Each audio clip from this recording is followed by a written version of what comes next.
Story शुरू होने से पहले एक इम्पोर्टेंट बैकग्राउंड समझना बहुत ज़रूरी है। ईयर था 1870। फ्रांस और पर्शिया के बीच फ्रांस को पर्शियन वॉर हुई। फ्रांस वॉर हार गया। इस हार के बाद फ्रांस को दो region Alaska and Lorraine Persia के कंट्रोल में चले गए। अब नई गवर्नमेंट आई और उस गवर्नमेंट ने नए रूल पास किए। From tomorrow all school in Alaska and Lorraine will teach only German, French language is banned. सोचो, एक ऑर्डर और लोगों की लैंग्वेज, कल्चर और आइडेंटिटी सब बदल दी गई। इसी बैकग्राउंड में हमारी स्टोरी शुरू होती है। हमारा हीरो है फ्रांस, मेन कैरेक्टर है एक छोटा स्कूल बॉय। लेकिन एक बात बताऊं, वो बिल्कुल हम जैसा ही था। होमवर्क क्लास मोमेंट पर करता था, ग्रामर उसकी एनिमी थी और स्कूल से ज़्यादा उसे बाहर खेलना पसंद था। उस दिन भी ग्रामर का टेस्ट था और उसने एक भी रूल याद नहीं किया था। सुबह उठते ही उसके माइंड में सिर्फ एक थॉट आया, आज स्कूल बंक कर लेता हूँ। सच बोलो, कभी ना कभी हम सब के माइंड में ये थॉट आया होता है। उस दिन वेदर बहुत ही ब्यूटीफुल था, ठंडी हवा चल रही थी, बर्ड्स गा रहे थे, सनशाइन थी, आर्मी के सोल्जर्स ड्रिल कर रहे थे। फ्रांस ने सोचा इतना ब्यूटीफुल डे है, ग्रामर पढ़ने से बेटर तो नेचर एंजॉय करते हैं। लेकिन थोड़ी देर सोचने के बाद वो स्कूल चला गया। उसे बिल्कुल आइडिया नहीं था कि आज उसकी लाइफ का सबसे इमोशनल डे होने वाला है। स्कूल के रास्ते में टाउन हॉल के बाहर एक बुलेटिन बोर्ड था, जिसे हम नोटिस बोर्ड भी कह सकते हैं। नॉर्मली उस बोर्ड पर गवर्नमेंट की नोटिस लगते थे। पिछले 2 साल से वॉर की न्यूज़, आर्मी के ऑर्डर और बुरी खबरें सब वहीं लगती थी। आज भी बहुत भीड़ लगी हुई थी। विलेज का ब्लैक स्मिथ वॉचर बोला, don't Hari little France, you will reach school in plenty of time, कि तुम आराम से पहुंच जाओगे। फ्रांस को लगा वो मजाक कर रहा है। उसने बोर्ड देखा ही नहीं और सीधा स्कूल चला गया। बाद में उसे पता चला कि उस बोर्ड पर वो ऑर्डर लगा था जो उसकी ज़िंदगी बदलने वाला है। नॉर्मली स्कूल के बाहर से ही स्टूडेंट्स की शाउटिंग सुनाई देती थी, टीचर्स की डांट, डेस्क की आवाज़, सब कुछ नॉइजी होता था। लेकिन आज कंप्लीट साइलेंस, बिल्कुल एग्जामिनेशन हॉल जैसा।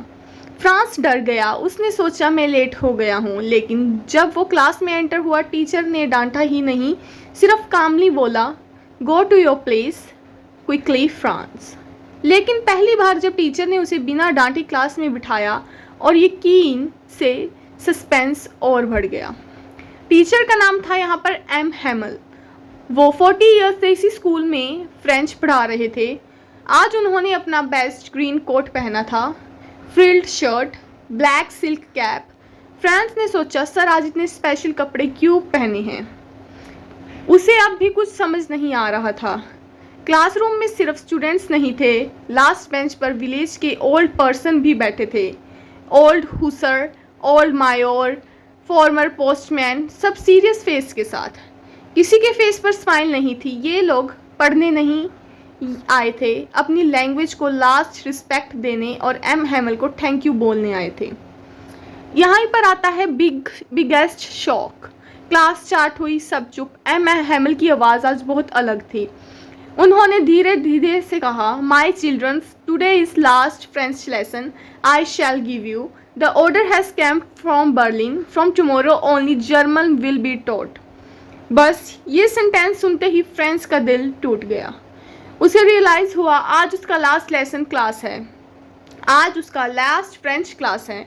अब वो कभी भी अपनी लैंग्वेज स्कूल में नहीं पढ़ पाएगा। उसने अपनी ग्रामर बुक को देखा, कल तक बोरिंग लगती थी, आज ट्रेजर लग रही है।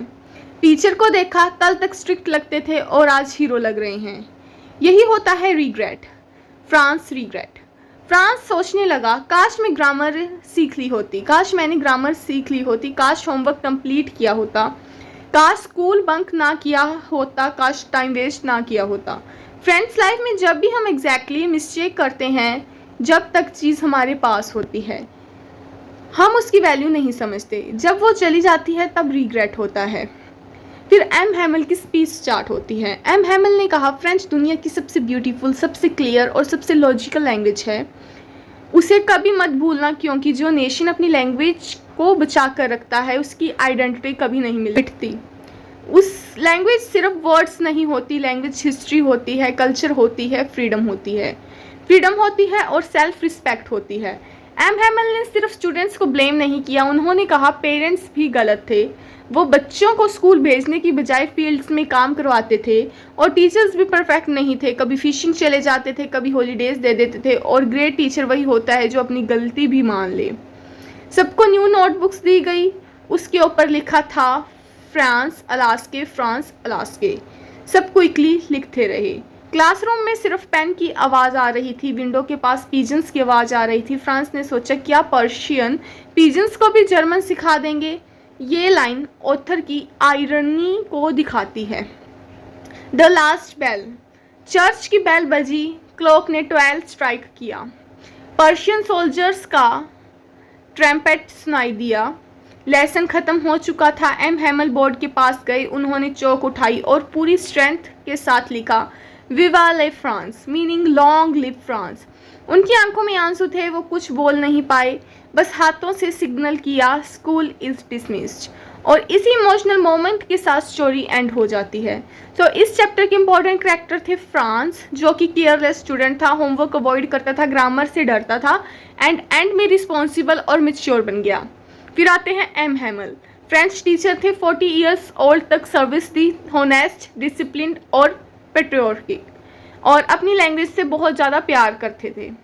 सो इस चैप्टर का मोरल हमें यही पता चलता है, इस चैप्टर का मैसेज सिर्फ एग्ज़ाम के लिए ही नहीं, ये लाइफ के लिए है। जो चीज़ें हम हमारे पास हैं, पेरेंट्स, टीचर, स्कूल टाइम और अपनी लैंग्वेज, इसकी वैल्यू आज ही समझ लो, कल शायद बहुत देर हो जाए। Education is gift, language is our identity, और जो अपनी लैंग्वेज से प्यार करता है वो कभी भी अपनी रूट्स नहीं भूलता।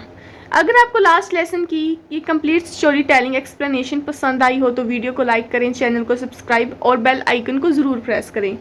कमेंट करें, बताएं अगर आप फ्रेंड्स की जगह होते तो आप सबसे ज़्यादा किस बात पर रिग्रेट करते। मिलते हैं नेक्स्ट चैप्टर के साथ। Until then keep learning, keep growing and never stop valuing your education. Thank you.